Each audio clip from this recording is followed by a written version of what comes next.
তুই কিছু বলতে চাস? বল। কিছুই করেনি, কারণ তুই তো কিছু খেতেই চাস না।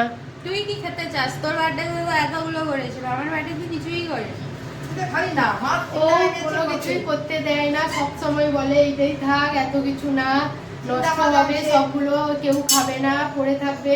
ওর বিভিন্ন রকম কথাবার্তা চলতে থাকে, তাই মা ওর ভয়ে কিছুই করেনি, তাই তো? চিংড়ি মাছের টক আর চিংড়ি আছে কত, সে খাবেন কি করা? দেখেছো? ওটা করার কি লাভ আছে? খাবো না, এটা করে কিছু লাভ আছে কি তোমার? আর বাকিরা তো তোর বাকি উপলক্ষ করে খা।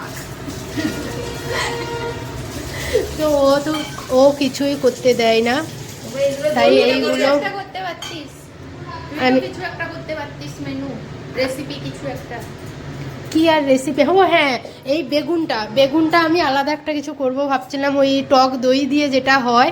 তো আর আমি তো সরি, টক দই দিয়ে যে বেগুন ভাজাটা হয় ওইটা আমি করব জানি আজকে। আর দেখি মা বেগুনটা রেখে দিয়েছিলাম, কাটিনি তখন, তো দেখছি মা তার কেটে ওটাকে ভেজে নিয়েছে। তো আমি এখন আর কী করবো বল? আরো কিছু করতে পারতিস। একটা তো মেনু ভেবেছিলাম এইটা। তুই তো বিকেলে তান্দুরি করতে পারিস। চাটনি, বিকেলে তান্দুরি, এখন তো চিকেন খাচ্ছিস। চিকেন যখন খুশি খাওয়া যাবে, দিনে 5 বার খাওয়া যাবে। তো ওকে কেমন লাগছে একটু বলে দিও। চল, ফুল লুকটা এটা কালকে চলে আয় এই দিকটাই দেখ, এইখানে ওর এইটা আজকের ফুল লুক।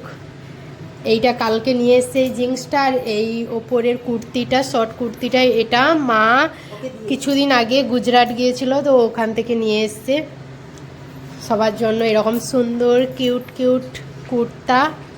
আর সবগুলোই একই, জাস্ট কালারটা আলাদা। তো চলো, টাটা।